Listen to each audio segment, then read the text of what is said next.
Eh bien, si nous nous référons à la Bible, c'est une condamnation. Hein, tu gagneras ton pain à la sueur de ton front. Mais si nous pensons en termes contemporains, je dirais que c'est à la fois une nécessité et un accomplissement.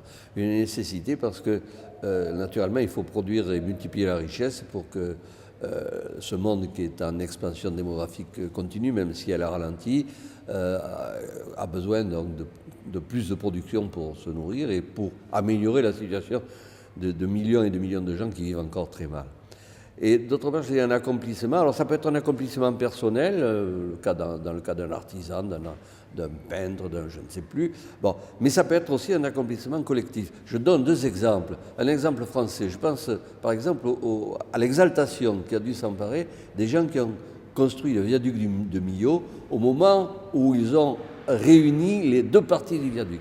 Que ce soit les ingénieurs, les physiciens qui avaient travaillé sur la résistance des matériaux, les gens qui avaient choisi ces matériaux, les ouvriers qui avaient joué les acrobates pour arriver à joindre ces eh bien, je pense qu'il y a dû avoir un véritable accomplissement collectif, une exaltation collective.